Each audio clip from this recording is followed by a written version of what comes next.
तमाम दर्शकों का आज के कार्यक्रम में बहुत बहुत स्वागत, अभिनंदन आप सबको। हर हर महादेव। श्रावण का पवित्रतम महीना चल रहा है और हमारी सीरीज जारी है कि शिव हैं तो समाधान है। चर्चा बड़ी अद्भुत है, बड़ी सार्थक है और आज की जो चर्चा है वो है मकर और कुंभ राशि के लिए। मकर कुंभ राशि के जातक कैसे इस श्रावण महीने का उपयोग कर सकते हैं, कैसे इस श्रावण का विशेष लाभ ले सकते हैं और कौन से महा उपाय की आज हम चर्चा करेंगे जिससे इन दोनों राशियों का अपने जीवन में कायाकल्प होने वाला है।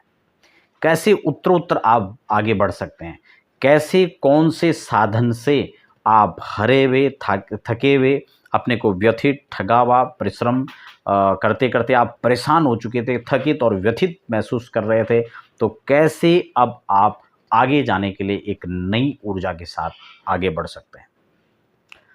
शिव है तो समाधान है। ये शिव नाम ही बड़ा पवित्र है, बड़ा पावन नाम है। शिव शिव माने होता है कल्याण, और भगवान भोलेनाथ का ये महीना चल रहा है। हर तरफ चारों ओर गुंजायमान हर हर महादेव, हर हर शंभो, जय भोले की, जय भंडारी। ये महादेव का महीना है। ये श्रावण, ये श्रवण का पर्व है, ये श्रवण का मास है, ये यजन का मास है, ये अर्चन का मास है, ये दया, दान, पवित्रता, सुचिता, आत्म सौहार्द का यह पवित्रतम महीना है। मकर कुंभ राशि के जातक, जहां आप इस समय 7.5 से भी आप प्रभावित हैं, कई प्रकार की उथल पुथल जीवन में मची हुई है।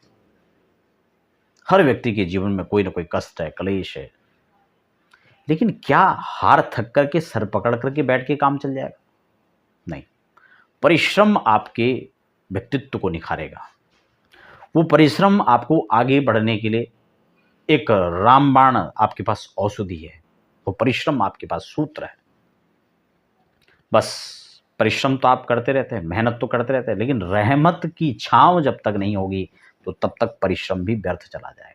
और होता है, कई बार हम महसूस करते हैं, कई बार ये सब देखते हैं हम लोग कई बार, कि बहुत परिश्रम करने वाला व्यक्ति भी, हार्ड वर्क करने वाला व्यक्ति भी कई बार थकित हो जाता है। कई बार उसको भी लगने लगता है यार मेहनत तो बहुत करता हूँ, लेकिन वास्तव में जो मुझे मिलना चाहिए था, जिसका वो पात्र था, वो पात्रता होने के बावजूद भी उसको प्राप्त नहीं हो पाया। वो बात अलग है कि एक सूत्र यह भी है कि जो प्राप्त है वो पर्याप्त है, लेकिन अगर वो मेहनत उसने अधिक किया तो उसको मिलना भी चाहिए, उसको पारितोषिक भी उतना मिलना चाहिए। एक व्यक्ति 1 रुपए की मेहनत कर रहा है, उसको 2 रुपए मिल गए। एक व्यक्ति 4 रुपए की मेहनत कर रहा है, उसको 2 भी नहीं मिल पा रहा है। तो ये मैं वही आपको एक महा उपाय बताने वाला हूं। दोनों राशि के जातक आप इस बात को समझें, चाहे वो मकर राशि के जातक है, चाहे वो कुंभ राशि। क्या करना है आपको सावन के पवित्रतम महीने में? वैसे तो बार बार जो टॉपिक हमने रखा है, शिव है तो समाधान, वैसे तो शिव है तो समाधान है, इसमें कोई शक नहीं है। लेकिन अभी पवित्रतम श्रावण मास है, और श्रावण है इसलिए ही नहीं, पूरे जीवन सावन बरसता रहे। सावन में जल बरसता है, वो सावन बना रहे, वो सावन बना रहे जिसमें भोलेनाथ की कृपा बरसे, वो सावन बना रहे जिसमें महालक्ष्मी की कृपा वर्षण होते रहे, वो सावन बना रहे जिसमें इष्ट मित्र और परिवार का सहयोग आपके ऊपर बरसता रहे, इसलिए वो सावन बना रहे, आपके ऊपर रहमत जिसमें बरसती रहे। और इसीलिए मकर और कुंभ राशि के जातक जो हैं, उनको इस पवित्रतम श्रावण महीने के अंदर क्या करना है, जितना भी हो सके, जब भी समय मिल रहा है, और खासकर संध्या काल में,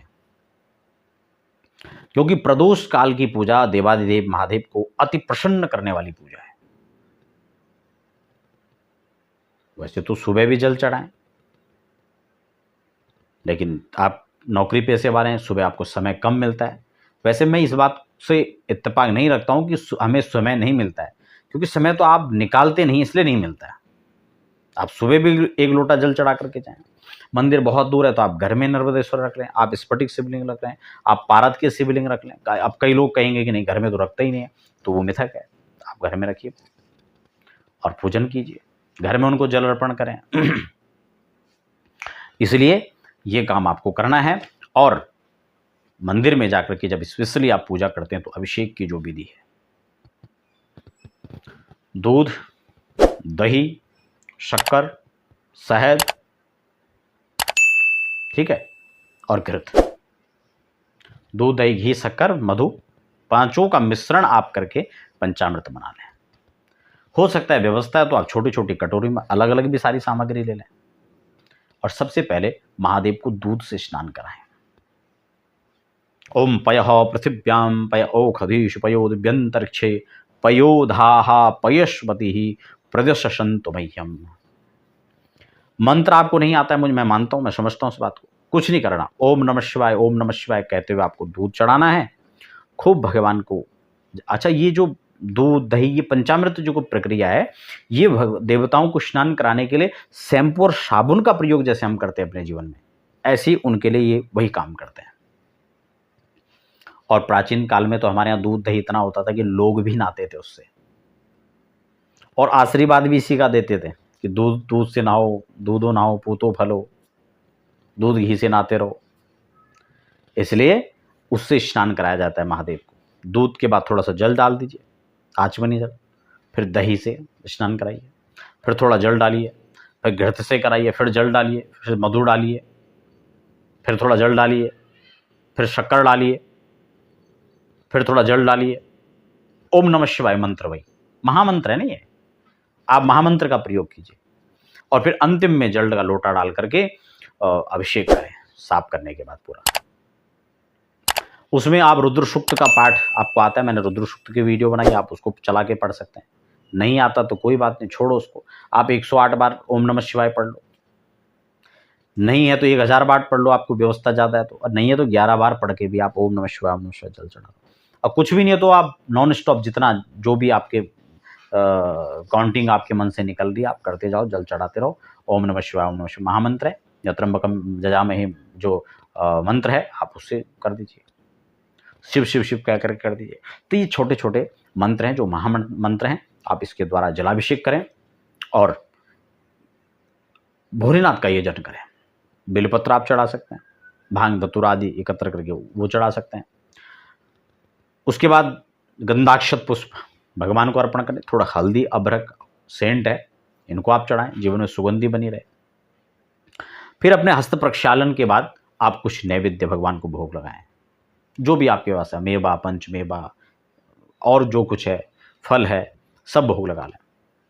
आरती कर लें, पान दक्षिण आदि चढ़ा करके, और उसके बाद प्रदक्षिणा करनी है। ध्यान रहे कि जहां से जल गिरता है वहां से आपको वापस घूम जाना है, उसको लांघना नहीं है। प्रदक्षिणा करनी है, अंत में फूल लेकर के प्रणाम करना है। हे महादेव, जीवन में किसी प्रकार की व्यथा है, जो भी आपका संकल्प है, जो भी आपकी परेशानी है, वो भगवान के चरणों में निवेदित कर देनी है और प्रभु से प्रार्थना करनी है कि मेरा जीवन मंगलमय हो और मैं जीवन में उत्तर आगे बढ़ सकूं। ये हमेशा से आपको ध्यान रखना है। और मैंने फिर बार बार इसी सूत्र के साथ मैं आपको रिपीट कर रहा हूं कि शिव है तो समाधान है।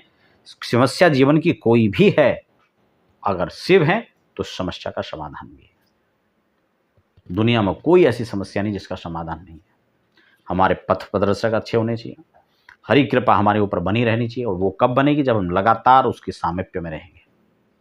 ये नहीं कि अभी मतलब है तो हम जलाभिषेक कर रहे हैं, उसके बाद फिर साल भर छुट्टी कर दी, फिर जब श्रावण आएगा फिर हर महादेव होगा। नहीं, अनवरत हमारे जीवन का एक अंग होना चाहिए, पार्ट ऑफ लाइफ। पूजा कुछ अलग नहीं है, जीवन का ही हिस्सा बना लो उसको, तब जाके संभव है, तब आप उसके कृपा पात्र बन सकते हैं, कृपा भाजक आप बन जाएंगे। जीवन की अनेक विषम परिस्थितियां भी कब कैसे निकल जाएंगे, आप सहज वहां से निकल जाओगे, ये आप अनुभव करेंगे। ये बताने की बात नहीं है, ये अनुभव की बात है। इसलिए मकर और कुंभ राशि के जातकों के लिए मैंने एक अद्भुत उपाय बताया। आप फिलहाल बने रहे और हमें इजाजत दीजिए। हर हर महादेव।